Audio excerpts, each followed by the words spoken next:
Hello friends, வணக்கம். Welcome to நம்ம வீட்டு ஃபுட். இன்றைக்கி நம்ம கிச்சனில் ஃப்ரெஞ்ச் டோஸ்ட் எப்படி பண்ணுறதுன்னு பார்க்கலாம். நான் அதுக்காக ஸ்வீட் ப்ரெட் எடுத்திருக்கேன். நீங்கள் இதை வீட் ப்ரெட்லேயும் பண்ணலாம். நான் அது பண்ணுறதுக்காக ஃபஸ்ட்டு ஒரு முட்டை உடைச்சி ஊற்றிருக்கேன். இப்போ இந்த முட்டையை நம்ம நல்லா பீட் பண்ணிக்கலாம். ஒரு முட்டைக்கு பாலோட அளவு பார்த்திங்கன்னா 150 ml-லேருந்து 250 ml வரைக்கும் நம்ம எடுத்துக்கலாம். அதுக்கு மேலே முட்டை சேர்த்தோம் அப்படின்னா முட்டையோட ஸ்மெல் நமக்கு தெரியும்.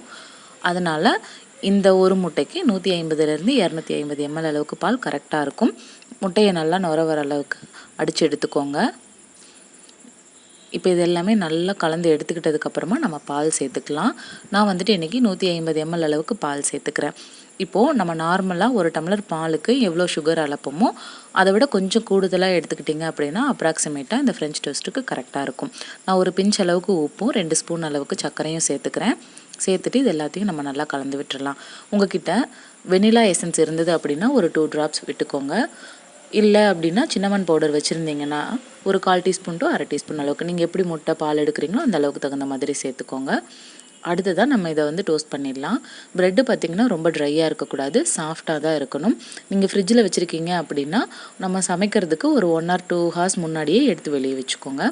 பட்டர் இருந்தால் பட்டர் சேர்த்துக்கோங்க. என்கிட்ட நெய் தான் இருக்குது. நான் ஃபஸ்ட்டு நெய் போட்டு உருக்கிக்கிறேன். அதுக்கப்புறமா நான் ப்ரெட்டை இந்த பாலும் முட்டையும் கலந்து வச்ச கலவையில் இந்த மாதிரி டிப் பண்ணி எடுத்துக்கிறேன்.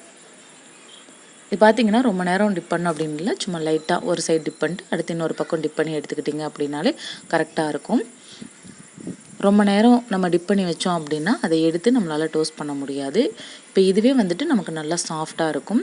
இப்போ அடியில் நம்ம நெய் ஊற்றுனது உருகிட்டு நம்ம ப்ரெட்டு வச்சோன்னே மேலே கொஞ்சமாக நெய் விட்டுட்டோம் அப்படின்னா அதை அப்படியே திருப்பி போடும்போது கரெக்டாக நமக்கு வெந்து வந்துடும்.